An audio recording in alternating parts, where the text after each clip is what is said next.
Serafina, and she has short hair. It comes to her shoulders. Thankfully, because we haven't had a haircut in about 8 weeks, it's all grown to be the same length. So that's a little bit handy in pulling it up into a ponytail. But what I had to do last time I put her hair in a bun was use these tiny little rubber bands, these little rubber ones. And anytime that there was a section of hair that was too short to put into the ponytail, I would put that into its own ponytail with a little kind of hair colored rubber band, and then pull that one all together. So if you have some flyaways, like especially sometimes in the back, people will have hair that's just not quite long enough to come up into the ponytail, put that in its own ponytail and then just pin it up into the hair and it'll work great. If your hair is too short to put into a ponytail at all, then just do something, usually on the right side. So if you have a hair bow for your class, do something on the side, like either a twist or a little baby ponytail, so that we can secure, or you can secure your hair piece into that so that it won't fall out. Because if your hair is just long and you put the hair bow in, it probably will fall out. So I'll get used to this right left. This is your right, that's the side that your hair bow will go on for all of our performing for recital. Okay, so here we go. I'm gonna put her hair in a ponytail. Again, what I did for her was lots of spraying. This is a bottle that used to be spraying conditioner and now it's mostly water with a little spraying conditioner. And this magical fine tooth comb, and just get all those flyaways. And then if I were gonna do this to stay, I would also put a lot of hair gel. Hair gel is definitely your friend. It's better than hairspray. Hairspray is good once it's all done, but the hair gel actually helps it to get to that place and stay. Okay, so now she's got her ponytail. My children all have super thick hair. I don't know where they got it from.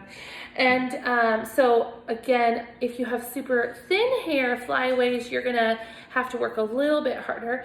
If you have any issues, please send me a message. I'm happy to give you a little tutorial over the phone or via Zoom. We're all Zoom experts now, right? And help you with hair as well. Because again, this should not be stressful. The goal is just that they're all gonna show up and they look the same and they feel beautiful, and that when we're backstage and all the parents are in the audience, someone's hair doesn't fall out and we don't have to scramble to fix it because it's secure. Okay, so like our long hair tutorial, what I have started with is taking a chunk of hair. So she has very thick hair, but it's pretty short. So I will probably split hers into about 10 chunks. So I take this chunk of hair, I twist it like we used to twist troll doll hair. I pin it down thinking of a clock. The first one I pinned to 12 o'clock. This one I am pinning to 2 o'clock.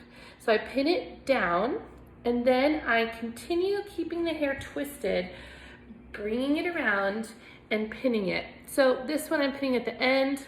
Oh look, I found this, so my 4-year-old, these are the size little pins that are great for short hair. They're super tiny.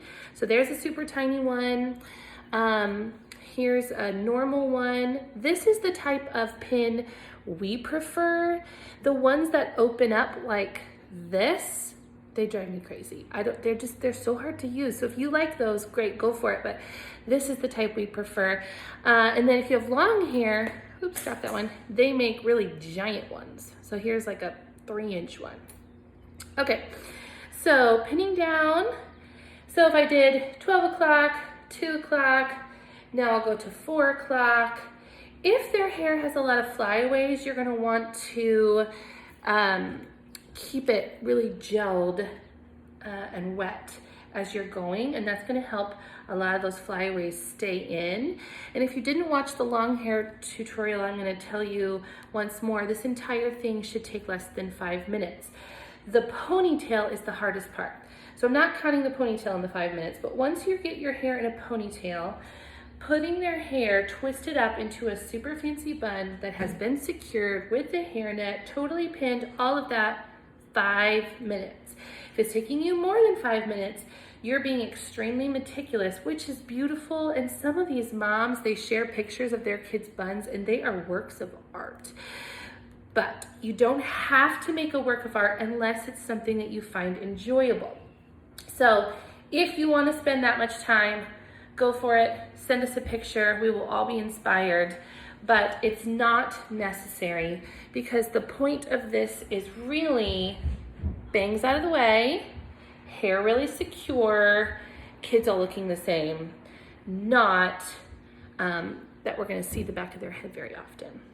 If your kid is just an acrobat, they will only have their hair in a ponytail. Or so now that things are separated, right, they might have their dance performance on one day, you would do a bun, and then for their acro day, you're just gonna do that ponytail. It just allows it easier for them to roll. Or if you randomly happen to be one of the few whose dance and acro are scheduled on the same day, plan to have just the ponytail portion for acro and the bun portion for ballet. You will have time between times to fix that. That way they can roll and not get stuck upside down on top of their bun. Okay, so here is Seraphina's hair. There it is. So do you see how she has some flyaways coming out of her bun? I would put a hairnet over her hair and it would take care of that. So the hairnet is not gonna go over her whole head. Smile. Like we lost a tooth last night. It's very exciting. It's not gonna go over her whole head like a lunch lady. It's gonna go over the bun, twist it, because it's very long. Over the bun, you might have to twist it again. Twist it till you've used it all up and then just pin it in. And then she's done. So there we go. Enjoy. If you have any questions, please let me know. I'm looking so forward to seeing you soon on the stage.